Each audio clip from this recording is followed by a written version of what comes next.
The specimen is the testis, and this is the anatomical position of the testis. Now you see the testis lies within the pouch which is known as the scrotum, and when the scrotum is cut, you will get the shiny outer covering of the testis. The length of the testis is 1.5 inch and the thickness is about 1 inch. And you will see it is capped by another structure which is known as epididymis. This is the epididymis. Why this testis is shiny? Because when you remove, this is the parietal layer of the tunica vaginalis, and this is the visceral layer. So in between the visceral layer and the parietal layer, there may be the accumulation of the fluid which produces hydrocele, Now, if I remove this outer coating, then you will see another covering, and this covering is known as the tunica albuginea. So, from the tunica albuginea, the partition goes inside, and from that partition, number of small partitions goes.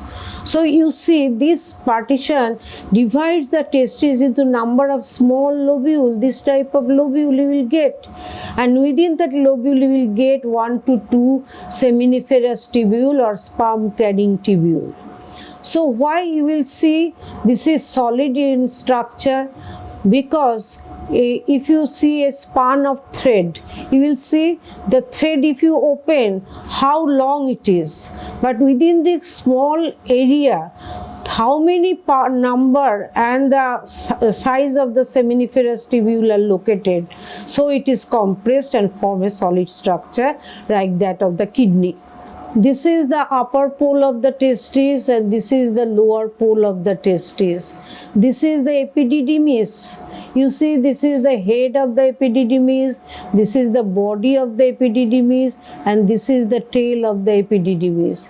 Epididymis contain a single duct, and that duct, small duct, that is coiled and compressed and form this comma-like structure.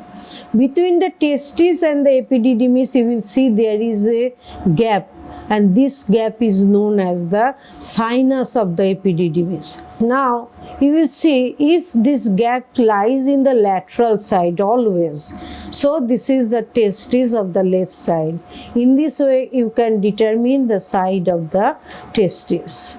Now, there are some of the person, there may be the tumor, some cases there may be orchitis is very common, particularly who suffers from mumps. So, after the mumps, epididymal orchitis is very common, and if somebody suffers too many times the mumps, then the person may be infertile. So, this is about the testis. Now this long structure which I failed to show you, so this structure is known as that is a spermatic cord. This is 10 centimeter in length, and it extends from the deep inguinal ring up to the testis, the upper posterior part of the testis. Now in this you will see that there are some structure, there are covering, there are 3 coverings. One is external spermatic fascia